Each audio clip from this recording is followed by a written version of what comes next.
Chapitre 26. La preuve par Harry. 22 décembre 2004 au 12 janvier 2005.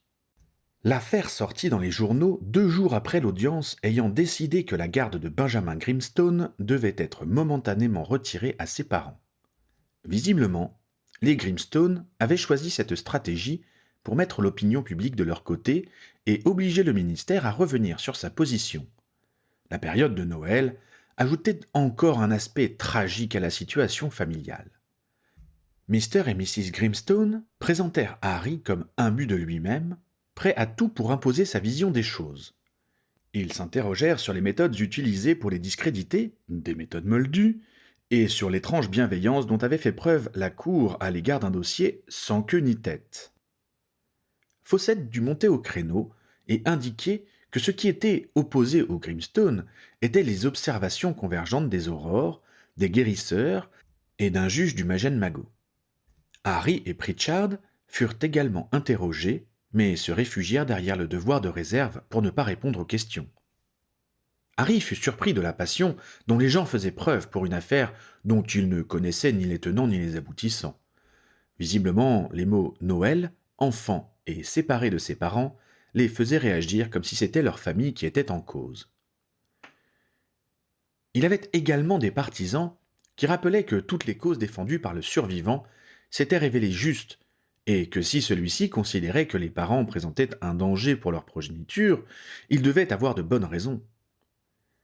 Dans un souci d'apaiser les tensions, Fawcett incita les 2 aurores concernées à prendre leurs vacances le temps que la pression retombe. Pritchard, dont les enfants venaient de rentrer de Poudlard, apprécia cette solution, tout comme Harry, qui pouvait ainsi profiter de la présence de Ginny.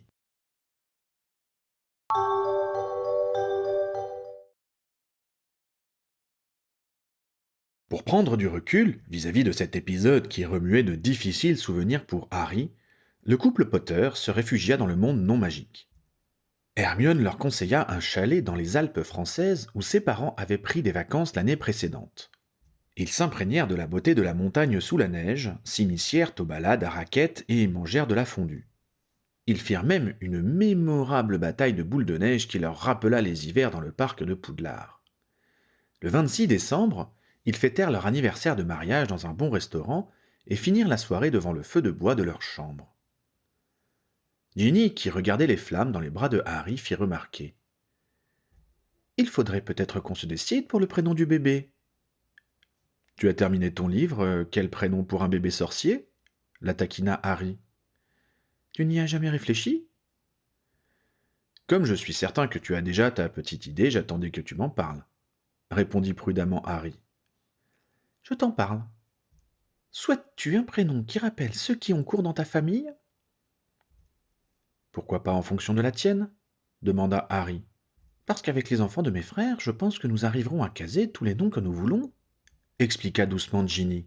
« Mais il n'y aura pas d'autres Potter que ceux que nous ferons. » Harry ne répondit pas tout de suite, songeant à ses responsabilités en tant qu'unique héritier et dépositaire de son nom. « Tu penses que c'est une bonne chose de réutiliser les prénoms de ceux qui nous manquent ?» demanda-t-il finalement à Ginny. Elle réfléchit à la question.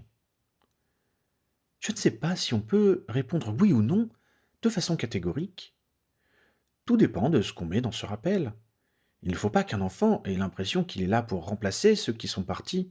Il faut, au contraire, qu'il se sente, par ce lien, encore plus profondément rattaché au sien. J'ai toujours été fier de porter le prénom de la mère de papa, et j'aimerais qu'une de mes petites filles hérite de ce prénom pour perpétuer la tradition. » Pour se donner le temps de la réflexion, Harry alla rajouter une bûche dans la cheminée. Il regarda les flammes danser et remarqua. « James ou Lily Potter, ce n'est pas neutre. » Être les enfants du survivant ne le sera pas. Même s'ils s'appellent John et Kate, on fera référence à toi en entendant leur nom. J'ai presque envie de les élever dans le monde moldu et de les envoyer à l'étranger pour leurs études, grommela Harry. Si tu ne t'étais pas fait remarquer en récupérant la pierre philosophale et en sauvant les jeunes filles en détresse, ta normalité aurait fini par remplacer l'image attachée à ton patronyme, affirma Ginny. Leurs actes et leurs choix seront plus déterminants que le nom que nous choisirons pour eux. Après un nouveau silence songeur, Harry demanda. Tu te vois élever un James ou une Lily Potter? Ce sont des prénoms que j'apprécie, et je suis fier de ce que tu es et de ce que ta famille a fait pour lutter contre Voldemort. Après tout, ça a contribué à nous rapprocher. J'ai besoin d'y réfléchir encore, finit par dire Harry. Nous avons le temps, le rassura-t-elle.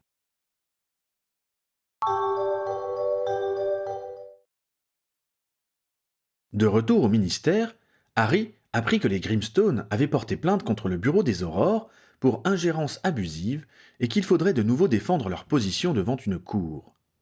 Pour la première audience, Harry avait été prié de ne pas tant porter l'accent sur le sort maléfique que sur le mensonge des parents pour les décrédibiliser. Sachant que la nature du dossier des Aurores déstabiliserait le juge, Fawcett avait préféré ne pas trop s'avancer et se limiter à mettre l'enfant en sûreté. Cette fois-ci, lui expliquèrent Fawcett et Stratford, la situation était tout autre. L'intervention personnelle de Harry avait été mise en cause et plaider la magie noire rendrait toute sa légitimité à son combat. Ils répliquèrent donc à la plainte des parents par une accusation en bonne et due forme de pratique de la magie noire. Harry reprit donc le dossier et tenta de tirer des leçons du semi-échec de la première audience.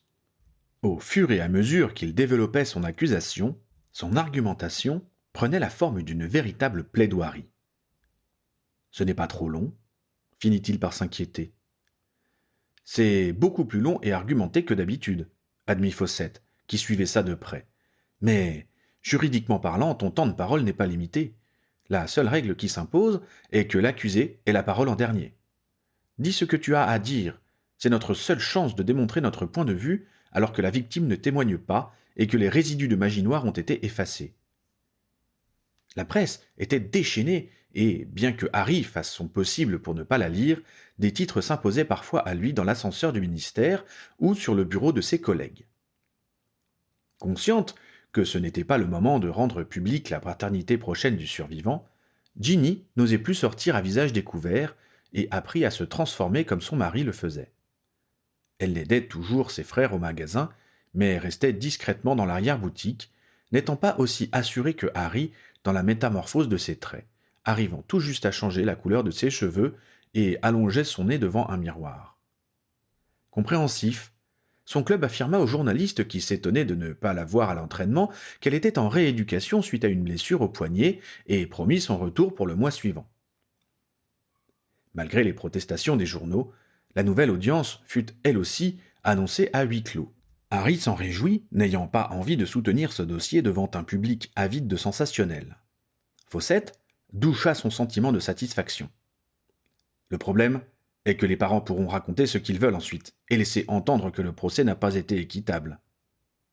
L'avantage de la publicité des débats est justement de lever tout doute à ce sujet. C'est si important ? Demanda Harry. Ce qui compte, c'est de convaincre les juges de protéger Benjamin. Le reste passe après. Je sais que tu ne te préoccupes pas de ta réputation dans la presse, répliqua Fawcett. Mais moi, je dois veiller à la réputation des Aurores.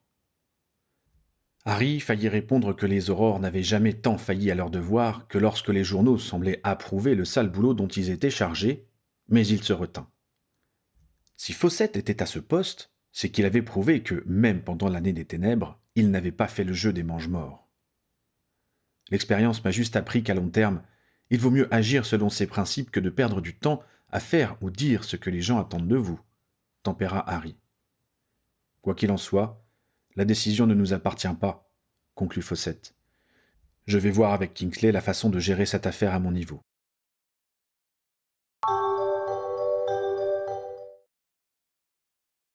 Le matin de l'audience, Harry eut du mal à faire passer son petit déjeuner. Cela lui rappela le jour où il avait été sur le banc des accusés. Dans cette cuisine, il avait regardé ses œufs avec le même dégoût, et Ginny remplaçait Molly dans le rôle de l'arbitre des élégances. « Tu aurais dû te faire couper les cheveux hier, » disait-elle. « Tu es sûr que tu ne veux pas mettre ta robe bleu nuit ? Elle est plus neuve que celle-là. » « Personne n'y prêtera attention, » lui assura Harry.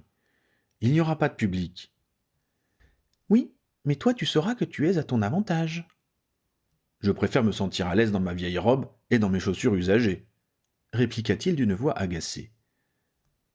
Ginny comprit qu'elle le stressait davantage et se tut. Elle se risqua juste à un bonne chance quand il se prépara à prendre la cheminée. Il revint sur ses pas et l'embrassa tendrement. Si on dînait dehors ce soir, proposa-t-il. Un bon restaurant plein de moldus. Qu'est-ce que tu en dis? Je m'occupe de ça, promit-elle. Montre-leur que tu es Harry Potter. Ce fut avec le sourire que Harry arriva dans l'atrium du ministère de la magie. L'audience était prévue en début d'après-midi, et il passa la matinée à revoir son dossier, vérifier que ses pièces étaient bien classées, envoyer des hiboux à ses témoins pour s'assurer qu'ils viendraient, répéter tout bas ce qu'il avait l'intention de dire. Il déjeuna d'un sandwich, ne voulant pas se déconcentrer en allant à l'extérieur. Quand il eut terminé, Owen le força à venir prendre un café avec lui dans le coin du QG réservé à cet effet. « Arrête de lire tes notes !» l'enjoignit-il. « Tu vas nous faire une crise de nerfs avant l'audience si tu continues. » J'ai peur d'oublier un élément capital. « On ne trouve pas d'élément important 1 heure avant la séance, » affirma Owen. « On ajoute des erreurs, c'est tout. » Il a raison, intervint Simus, qui était à proximité. Tu me fais penser à Hermione quand on passait nos examens. Elle arrivait à nous mettre la pression à tous. Tu crois qu'elle aurait moins bien réussi si elle avait pris 1 journée de repos avant? Fais voir, lui fit Owen.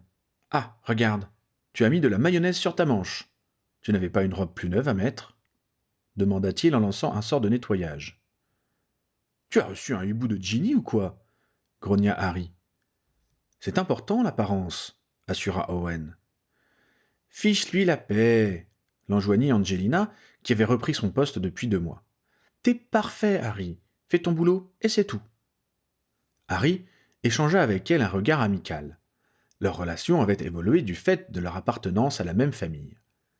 Le dimanche, ils discutaient parfois de leurs affaires en cours et partageaient leurs connaissances et astuces respectives. Angie s'assit près de ses collègues et commença à raconter les dernières mésaventures de son mari avec un nouveau produit en développement.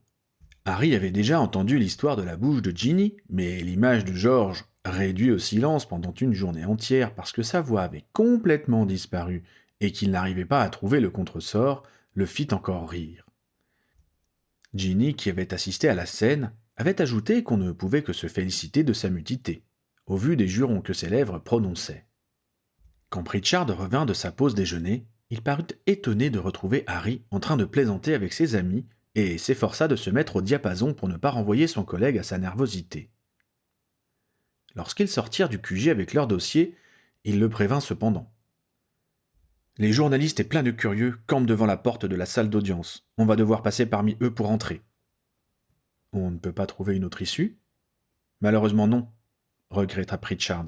« Ne réponds à aucune question. Je me charge de te frayer un chemin. »« Je ne peux pas me transformer ?»« Tout le monde sait que c'est toi qui dois soutenir l'accusation.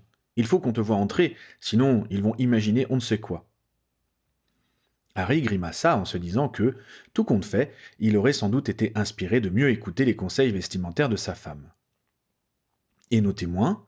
s'inquiéta-t-il. « Ils sont déjà arrivés et attendent dans une salle voisine. Personne n'a soupçonné qu'ils venaient pour nous. » « J'espère que cela ne va pas les dissuader de comparaître. » Ils savaient à quoi ils s'exposaient dès le début. Ne te bile pas pour ça. Il y avait encore plus de monde que Harry ne l'avait craint. Il fixa son regard sur la porte en bois sculpté qui séparait la salle d'audience du couloir et avança droit devant lui d'un pas régulier, faisant confiance à son partenaire pour lui dégager le passage. Il lui sembla bien écraser quelques pieds, mais il parvint sans encombre à l'entrée de la salle. 2 huissiers en défendaient l'accès.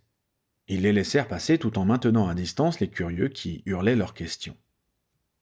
Ce fut un soulagement de retrouver le calme de la cour de justice. Une quiétude de courte durée, malheureusement, car St. John Bielinski, le défenseur de la famille, les accueillit d'un « Vous avez apprécié votre bain de foule ?» J'ai davantage travaillé ce dossier que parlé à la presse, rappela sèchement Harry, que le bonhomme agaçait prodigieusement. Il rejoignit sa place en faisant de son mieux pour ne pas regarder en direction de Mr. et Mrs. Grimstone et posa ses documents sur la table qui avait été mise à sa disposition. Pritchard lui fit passer un mot.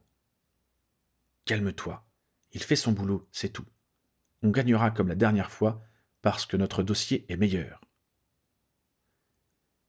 Harry inspira profondément plusieurs fois pour retrouver sa sérénité. Le représentant du ministère de la Magie entra à son tour et prit sa place sans saluer personne, dans la plus stricte neutralité. Après le carillon d'usage, la cour entra. Il y avait cette fois 3 magistrats. Le mage président avait été choisi avec soin, carrière sans tache, près de la retraite, connu pour son sérieux. Fawcett avait dit à Harry que les motivations de ses arrêts étaient apprises par cœur par les étudiants en droit magique.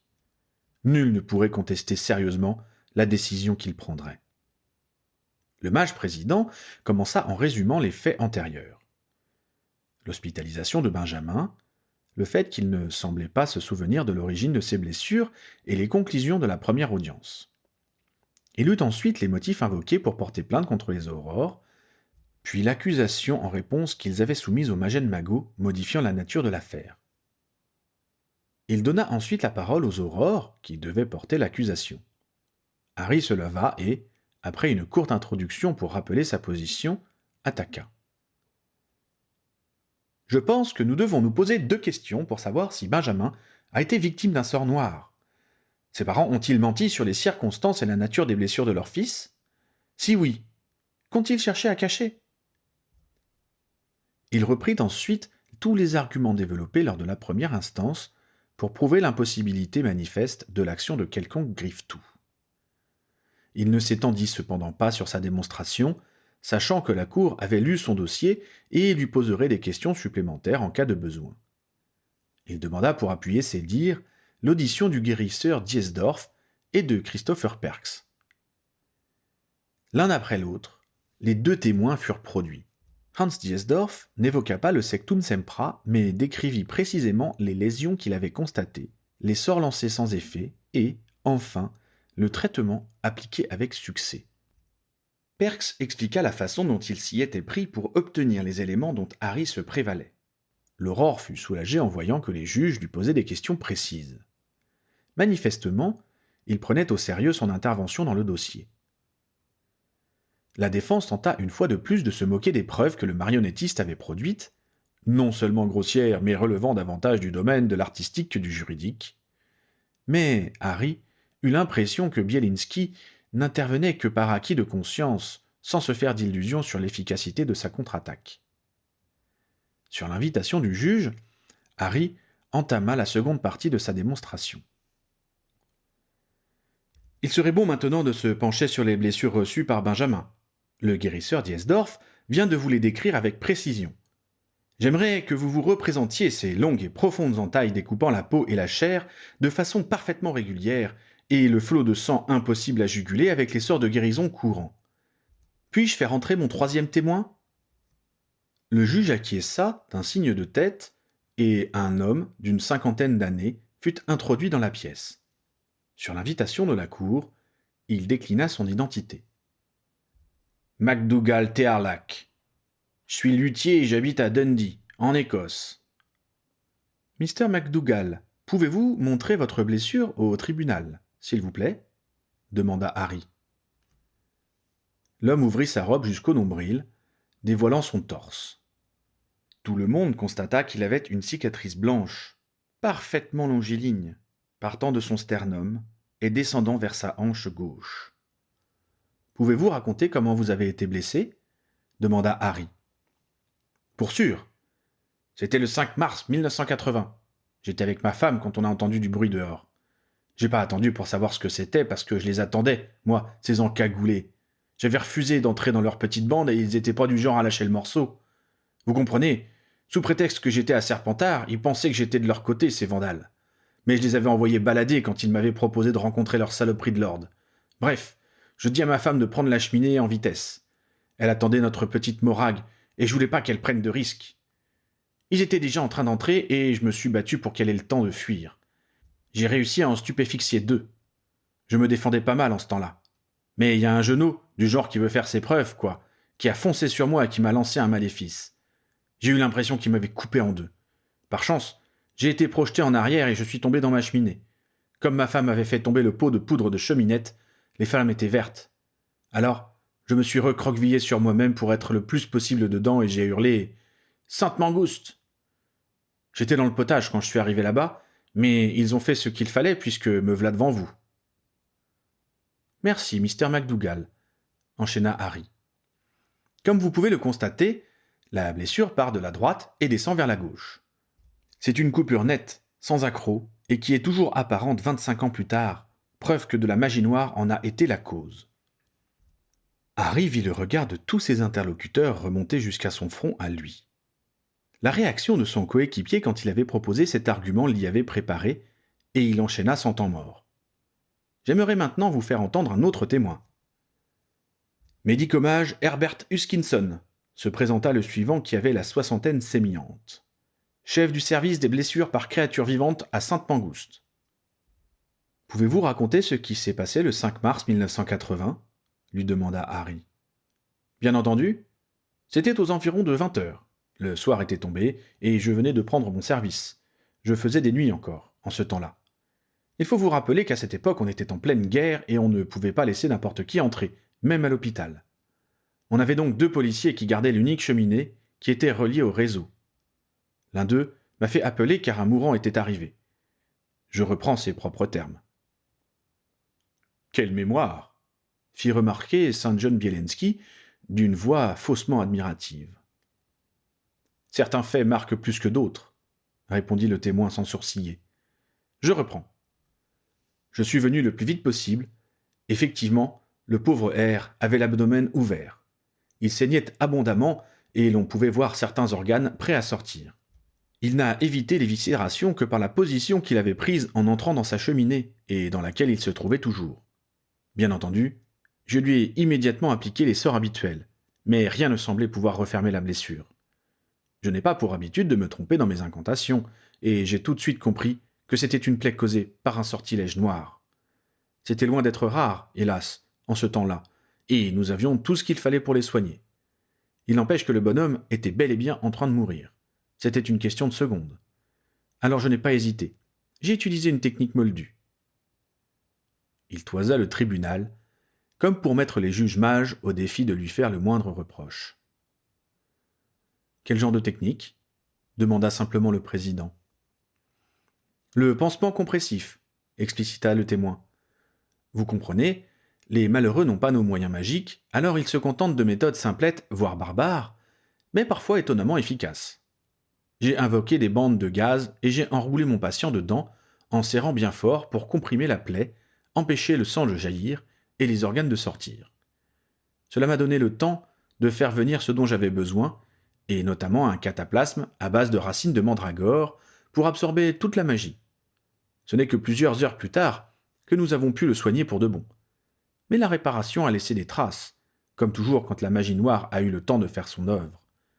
Je suis cependant ravi de constater que mon patient est en parfaite santé à ce jour. Il contempla Mr. McDougall comme un vétérinaire observe un spécimen particulièrement robuste. Son ancien patient lui retourna un regard empli de gratitude et d'admiration. « Magnifique histoire !» reconnut l'avocat d'un ton nettement sarcastique. « Mais je ne vois pas en quoi cet épisode, vieux d'il y a 25 ans, concerne mes clients. »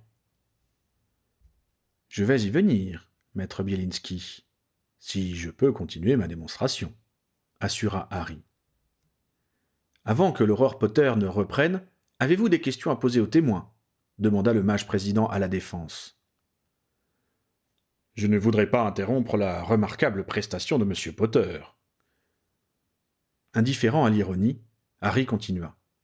« Je viens de vous démontrer qu'il existe bien un sortilège qui cause des blessures se caractérisant par une coupure nette, insensible au sort de guérison, dont il faut purger la magie avant de pouvoir la soigner.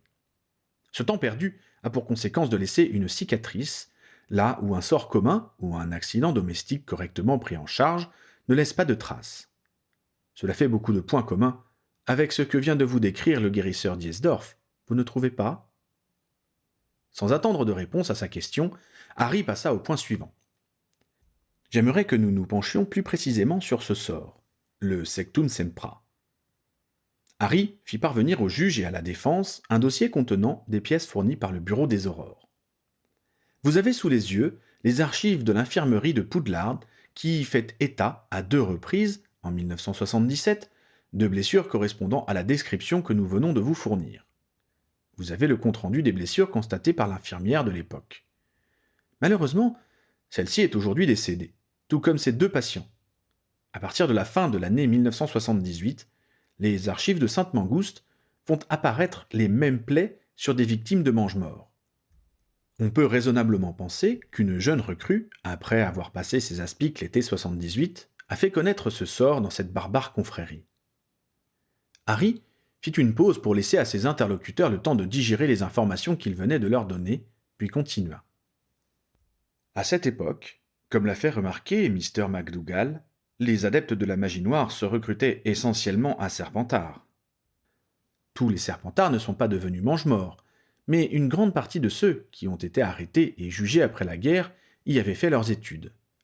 On peut en déduire que les discours pro-Voldemort y étaient tenus davantage qu'ailleurs, et que les recherches en magie occulte y étaient plus courantes et surtout moins dissimulées.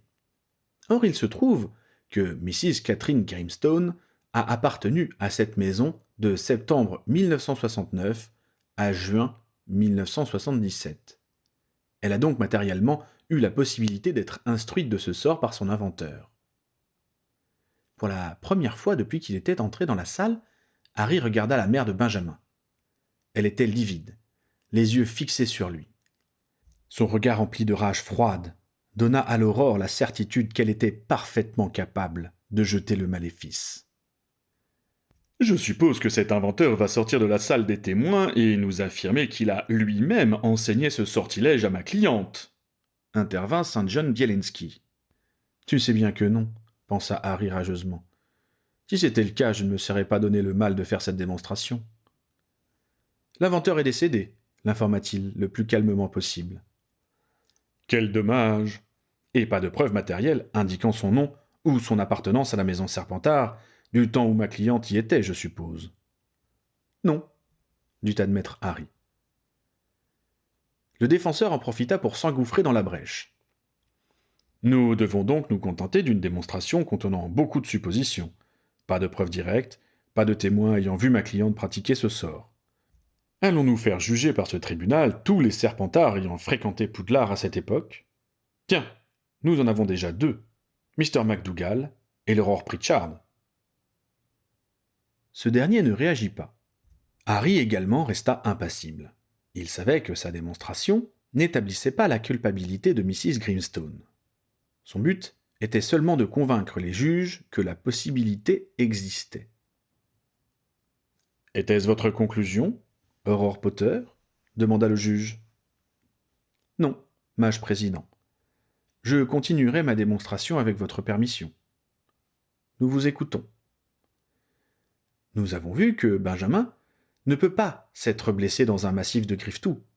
Nous avons vu qu'un sort noir infligeant les mêmes plaies que celles qu'il a présentées existe depuis 1978. Maintenant, nous allons voir comment on lui a jeté ce sort. Il sortit un dessin et le fit circuler. C'était un croquis représentant le dos de l'enfant avec les blessures et les cicatrices telles qu'elles avaient été décrites dans le rapport détaillé du guérisseur. Voici ce qu'un guérisseur et 2 aurores ont constaté, il y a un peu plus d'1 mois, le 9 décembre 2004. Comme vous pouvez le voir, il y a 2 entailles fraîches.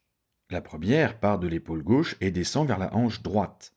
La seconde débute un peu plus bas et se termine un peu plus haut, mais suit la même tendance. Elle descend de la gauche vers la droite. Il y a en outre 2 cicatrices qui vont dans le même sens, toujours visibles pour les raisons exposées par le guérisseur Hutchinson, c'est-à-dire l'action d'un sort noir. Par ailleurs, ces blessures ont été faites par quelqu'un qui tient sa baguette de la main gauche. Il fit un mouvement du bras gauche pour prouver ses dires. Tous purent constater qu'il traçait un mouvement descendant de la gauche vers la droite. À l'inverse, je peux affirmer que l'agresseur de Mr. McDougall était un droitier. Tout le monde regarda le luthier, qui contemplait Harry d'un air aussi impressionné que celui avec lequel il avait auparavant considéré le guérisseur qui lui avait sauvé la vie. Pour en revenir à l'agresseur de Benjamin, Mrs. Grimstone, pourriez-vous me montrer votre baguette ? Les lèvres pincées, elle porta machinalement la main à la poche où devait se trouver l'ustensile. Sa main gauche. Harry hocha lentement la tête avant de reprendre. Donc, Benjamin a été, à 2 reprises, violemment frappé par un sort noir. Si vous le permettez, je vais vous montrer comment ça s'est passé. Il quitta l'approbation de la cour. Le mage président eut un geste d'acquiescement. Harry fit signe à Christopher Perks, et le marionnettiste alla dans la salle des témoins dont il revint accompagné d'un de ses mannequins de la taille d'un enfant. Tous écarquillèrent les yeux, bluffés par la démarche réaliste de sa marionnette. L'ersatz d'enfant dépassa son créateur, se planta devant les juges qu'il salua de la tête, puis avança au centre du prétoire. Perks attendit les directives de Harry. Sur un signe de ce dernier, le marionnettiste fit un léger mouvement de baguette et l'enfant se détourna pour leur présenter son dos. Harry se leva pour se placer derrière le mannequin et montra qu'il tenait sa baguette de la main gauche. « Bien entendu, dit-il, je ne vais pas lancer de sectum sempra. Il faudrait pour cela que je fasse monter en moi une colère et un profond désir de blesser cette figurine. Mais elle évoque trop un enfant pour que ce soit possible. Pour moi, du moins. Car il y a bien quelqu'un qui l'a fait. Comme ça. » D'un mouvement déterminé, il lança un sort de lacération simple. Le sortilège zébra la robe dont ils avaient revêtu la marionnette et laissa apparaître la cire molle dont elle était faite. Sous le choc, la pseudo-victime fut propulsée vers le sol. Perks ne la retint pas, se contentant de lui faire porter ses mains en avant et atterrir à 4 pattes. Sans prendre garde à l'exclamation horrifiée qui venait d'un des juges assesseurs, Harry porta posément un second coup qui s'inscrivit sous le premier. Il s'avança ensuite vers le pantin qui était maintenant complètement effondré et montra du doigt le résultat. 2 entailles, de bas en haut et de gauche à droite, la seconde d'un angle moins marqué à cause de l'angle de tir. Il rangea sa baguette et reprit sa place, laissant le mannequin là où il était tombé. Les autres eurent du mal à détourner les yeux de la pitoyable silhouette. « Guérisseur d'Iesdorf, se reprit enfin le mage président. Pouvez-vous nous indiquer si les marques sur ce mannequin ressemblent à celles que vous avez constatées sur l'enfant, Benjamin Grimstone ?» D'un pas mal assuré, le médico-mage s'approcha et examina avec soin le tas de cire et de tissu maintenant sans vie. « Oui, les marques correspondent, » assura-t-il. Il reprit sa place. Sur un signe de tête de Harry, Perks fit léviter sa création vers les juges. « Je vous demande de comparer les déchirures du tissu du mannequin avec celles de la robe que portait l'enfant, » continua implacablement Harry en produisant les 2 pièces. « Comme vous pourrez le constater, on retrouve la même coupure nette de la matière. Rien à voir avec les fils arrachés et déchiquetés par ces griffes-tout bien commodes. » Les juges se penchèrent pour faire leur inspection, puis le mage président demanda à l'artiste d'amener la démonstration de Harry auprès du représentant du ministère, qui avait l'air un peu hagard, puis de la défense. Mrs. Grimstone se cachait le visage dans des mains qui tremblaient convulsivement. Son mari contemplait le sol, incapable de soutenir la vision du corps disloqué de la marionnette. Bielenski tenait mieux le choc. Après tout, il avait eu pour client d'authentiques mange-morts.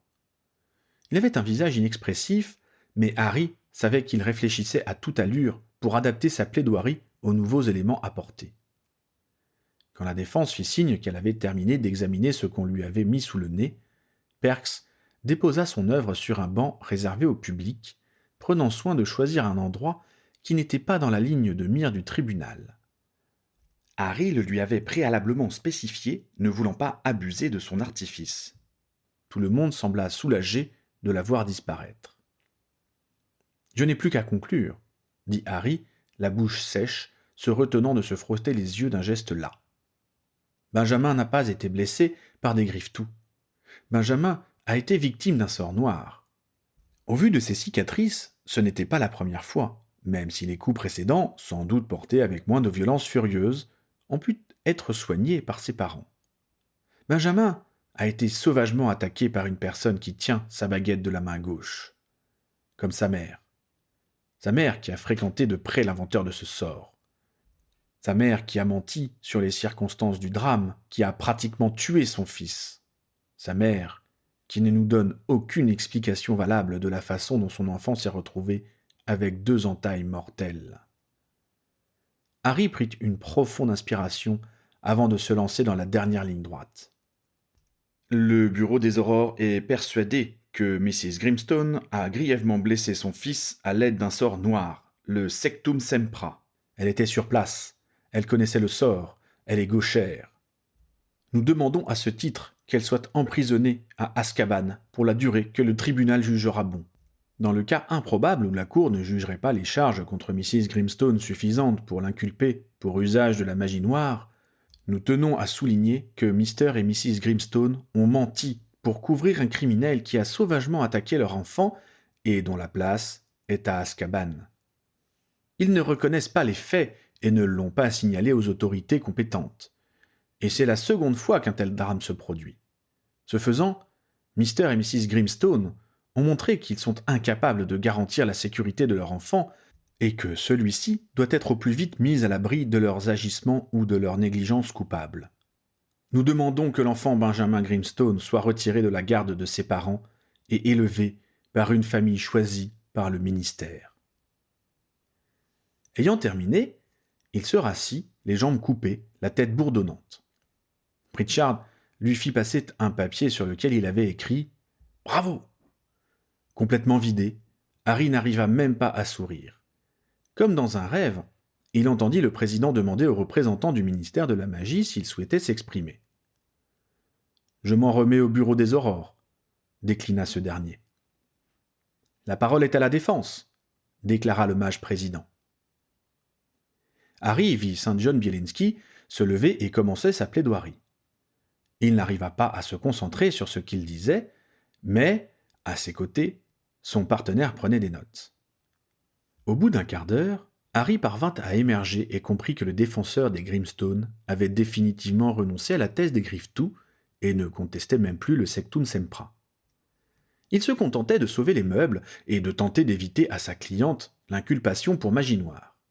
En gros, il soulignait qu'après avoir écarté des débats les suppositions, les affirmations sans preuve et les coïncidences, l'accusation contre Catherine Grimstone se retrouvait sans fondement. Après avoir produit des témoins de moralité, qui durent se demander pourquoi la cour les contemplait avec autant de froideur, Bielinski arriva au bout de ses arguments, et la cour se retira pour délibérer. Harry put enfin se permettre de fermer les yeux et de se pencher en avant, en prenant appui sur la table où il avait posé son dossier. Pritchard lui fit passer une petite flasque en métal. « Qu'est-ce que c'est » demanda Harry. « Ne pose pas la question, tu ne seras pas en tort », lui souffla son partenaire. « Au pire, je pourrais prétendre que je vous l'ai prescrit », ajouta sur le même ton le médicomage en chef Huskinson, qui s'était approché d'eux. Harry avala 2 gorgées d'alcool fort avant de coasser. « Je prendrais bien de l'eau aussi. » Pritchard fit venir de sa baguette un verre et la carafe d'eau mis à leur disposition. Pendant que Harry s'abreuvait, l'Aurore Senior remercia Huskinson, McDougall, Diesdorf et Perks de leur collaboration. Quand Harry reposa son verre, il se sentait mieux. Il espéra que la délibération ne durerait pas trop longtemps. Normalement, il en profitait pour sortir se dégourdir les jambes, mais le monde qui l'attendait dehors ce jour-là l'en dissuada. Il se rendit compte que le guérisseur Huskinson le regardait fixement. Il leva un sourcil pour l'encourager à dire ce qu'il avait sur le cœur, pensant que c'était au sujet de l'audience en cours.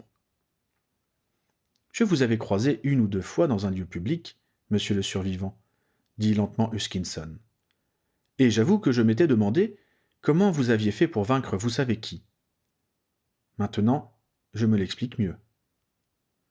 Il lui adressa un signe de tête et alla rejoindre son jeune collègue qui était retourné à sa place et qui discutait avec Perks et MacDougall. Harry le considérait en clignant des yeux, tentant de comprendre ce qu'il avait voulu dire, quand Pritchard ajouta une couche. « C'est vrai que t'étais impressionnant. Quand tu as lancé le sort contre la marionnette, tu avais l'air tellement déterminé que ça m'a fait repenser à ce jour-là. » Harry secoua la tête.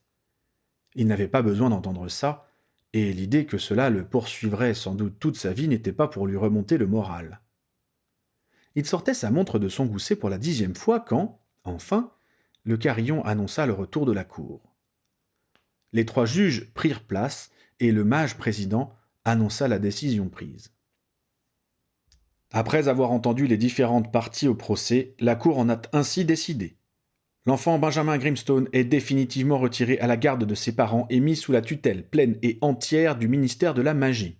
Par ailleurs, la Cour n'a pas relevé suffisamment d'éléments pour porter une accusation d'usage de magie noire contre Mrs. Catherine Clagg, épouse Grimstone, et ne prononce aucune peine à son encontre. La Cour a tranché, l'audience est levée. Pendant que la Cour se retirait, les témoins des Grimstone, qui n'avaient pas assisté à l'accusation de Harry, s'étonnèrent bruyamment de la sentence rendue et se précipitèrent pour soutenir les parents qui avaient été, selon leurs convictions, injustement privés de leur enfant. « Ce n'est pas une si mauvaise décision, » dit Pritchard à son jeune collègue. « Tu as convaincu la cour, à défaut d'apporter une preuve recevable. On a gagné notre pari. » Il est vrai que Pritchard ne lui avait jamais caché combien leurs chances d'emporter une inculpation étaient faibles, sans aucune preuve matérielle ni ses aveux. D'ailleurs, leur mise en scène avec le pantin avait eu pour but premier d'amener les juges à mettre l'enfant en sûreté. Et ils avaient réussi. Les 2 aurores se levèrent et se préparèrent à affronter la foule qui attendait toujours, ainsi qu'ils le voyaient, par les portes ouvertes par les huissiers.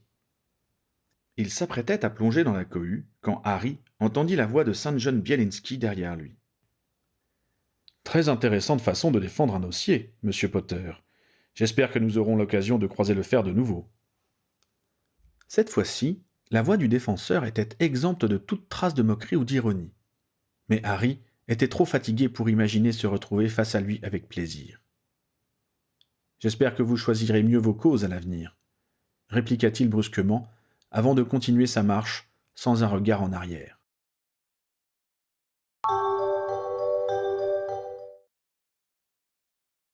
Les jours suivants, Harry mesura la portée de la décision.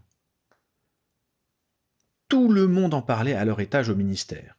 Chez les Aurores, à la police magique, au service de la justice magique. Susan Bones, qui y travaillait, vint lui remettre un article d'une revue spécialisée en droit qui analysait la façon dont Harry avait imposé son opinion sur l'usage d'un sort maléfique sans que celui-ci n'ait été détecté par magie. « On a le droit de publier ça ?» s'était inquiété Harry. « Pourquoi avoir imposé un huis clos si c'est pour tout raconter après ?» Le huis clos était plus ou moins automatique du fait de la minorité de la victime, lui expliqua Suzanne. C'est d'ailleurs pour ça que le nom de la famille est remplacé par X dans la revue. Ce n'est pas notre faute si les parents ont tout raconté à la presse, permettant ainsi de faire le rapprochement. Harry relut l'article et commenta. Pourquoi est-ce que tout le monde dit que c'est une nouvelle façon de plaider ? Je ne suis sûrement pas le premier à utiliser des preuves non magiques. Ne me dis pas que la police magique n'utilise jamais d'éléments matériels pour prouver la culpabilité de ceux qu'elle arrête. Si, mais ce n'est pas aussi recherché et imagé que tu l'as fait. Et ce n'est jamais utilisé dans le cadre d'un procès en magie noire. On se réfère toujours à des preuves magiques ou aux témoignages des aurores pour ça. C'est pour ça que c'est une jurisprudence intéressante. Mais, enfin, c'est le b.a.-ba chez les moldus. Justement, ce n'était pas très bien vu d'utiliser ces méthodes si peu sorcières. Même ceux qui les connaissent grâce à leurs liens familiaux n'osent pas les utiliser à cause de l'image péjorative qui y est attachée. Je ne sais pas si un autre que toi aurait pu faire passer une telle révolution. J'aurais préféré que ce soit parce que les mentalités ont changé, grommela Harry. C'est peut-être ça aussi, tempéra Suzanne. Cela avance petit à petit avec ces nouveaux produits qui ne cachent plus l'origine de leur inspiration. Nous évoluons, Harry. Ça, au moins, c'est une bonne nouvelle, se réjouit l'Aurore.